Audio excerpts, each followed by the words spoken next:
Okay, start recording. Hi everyone, my name is Ku Chen Sun, final year student. Topic of my final year project is lithium-ion battery management system on physical implementation of active equalization using IBLBE.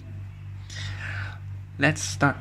The objective of this project is to develop a hardware, a prototype which has the active equalization, which implements IBLBE Equalization. This stands for Inductor-based layered Bidirectional Equalizer. Such BMS is able to handle high current and it has cell temperature monitoring as well. So this hardware is trying to address a research problem where the scarcity of high power lithium-ion BMS in the market. There's also a few BMS that can do fast equalization. That's why slow equalization process.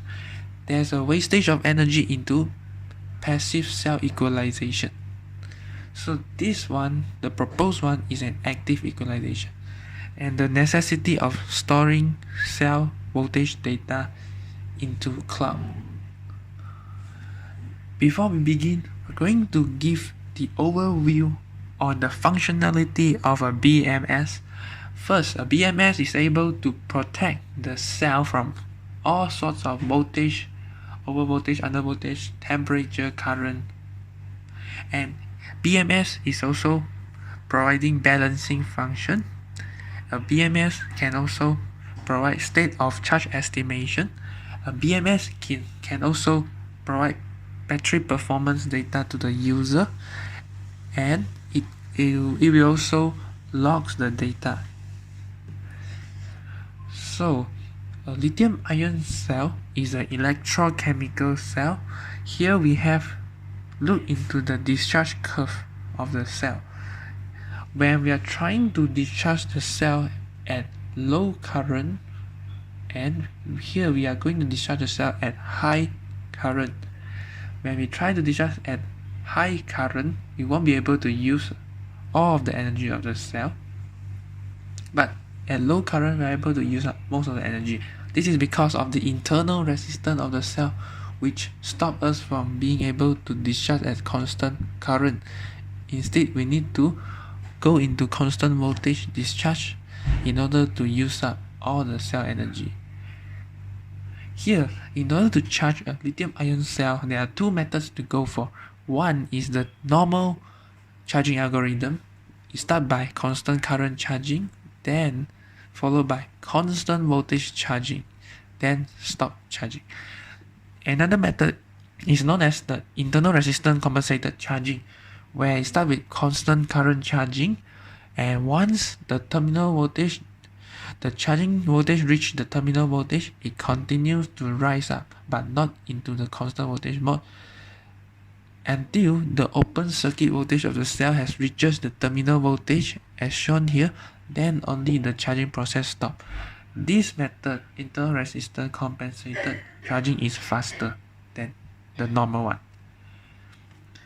In order to find out the state of charge of cell, we can use the first method is the voltage translation method, where voltage maps into corresponding state of charge of cell. And the second method is the column counting method. This is done by current integration to sum up the current flow through the cell over time.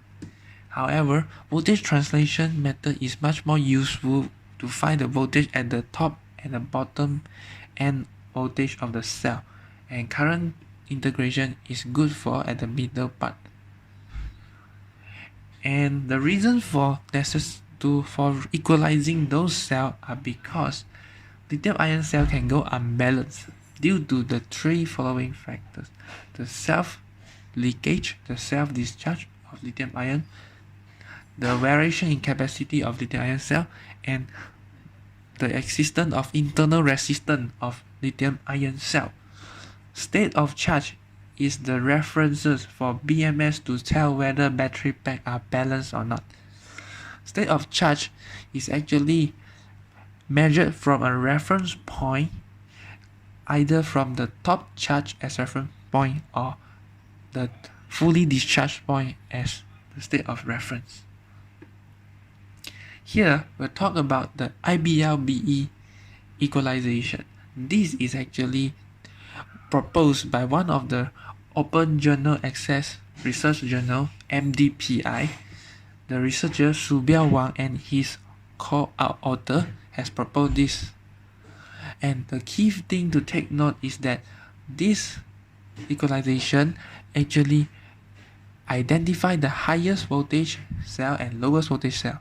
The highest voltage cell will transfer its energy to all other cells, whereas for the lowest energy cell will receive its energy from all other neighboring cells, as shown here. This is schematic, and this is the practical schematic of equalization. And this is the equalization algorithm as discussed. And here we have the hardware, the actual built hardware. Here is the power supply region, and here is the analog multiplexer, the multiplexer. This is buffer driver. Here is the thermistor, and here is the Arduino Mega 2560. We have the optocoupler, NMOS, PMOS, transistor, and inductor. Here is the subsystem of the BMS as mentioned earlier. Overall BMS system schematic. Switch mode power supply. Look into more detailed schematic.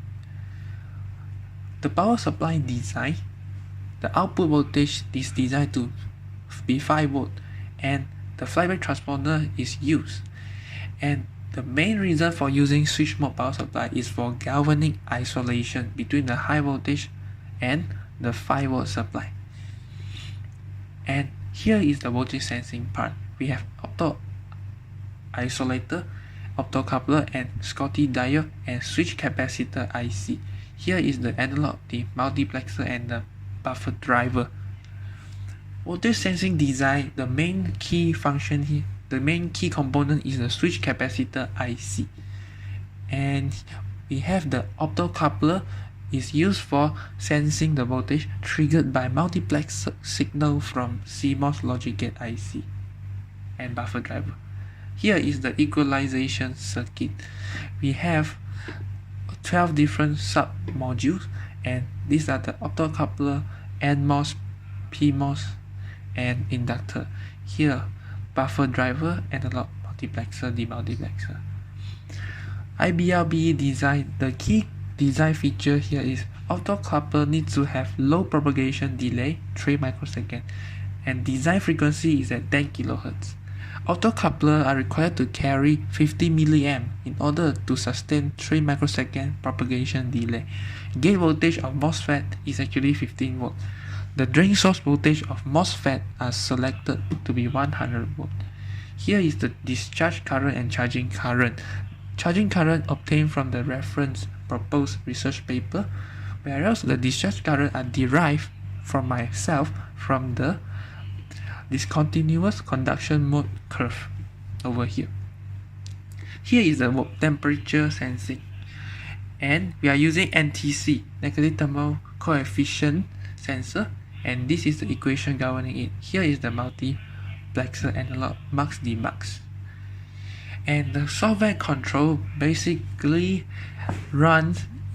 detects the cell voltages. If there is a difference more than 50 milliwatt difference, it will start the equalization process, IBLBE, and the equalization process will keep on continue until the difference from highest and lowest cell are less than 10 milliwatt. And meanwhile, software will detect for over voltage, under voltage, over temperature, over current, and store all the information to the cloud. Here is the result and finding of the BMS.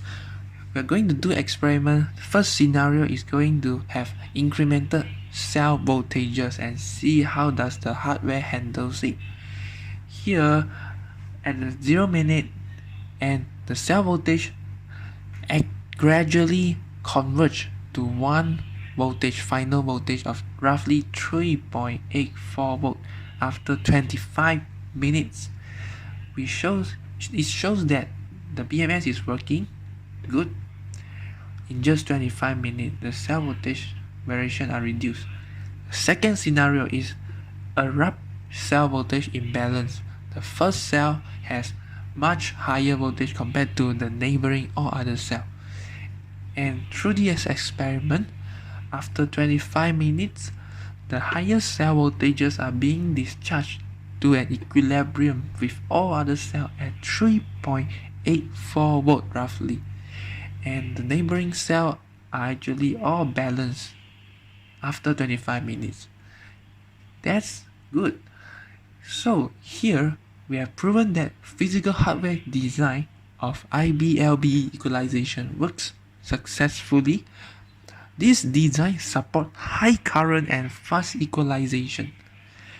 And we can imagine we are able to equalize large battery packs with a short amount of time. So there are also recommendation and future improvement for this battery management system. First, the electromagnetic interference noise suppression should be done. Second, switch mode power supply should be reduced in its size. Battery data needs to be stored in the cloud. Another one is voltage sensing circuit is not responding instantaneously with the measured cell voltage. Voltage sensing circuit needs to be redesigned. The transistor MOSFET is overheating. Heatsink should be included. That's all from this project and my presentation. And one special thanks to Mr. Law Hai Hyung, my supervisor, for giving me guidance throughout the project, and thanks to studying institution UTP, and final thanks to the previous internship company battery, which provide battery for me for the research for Fang. And that's all for it. Thank you.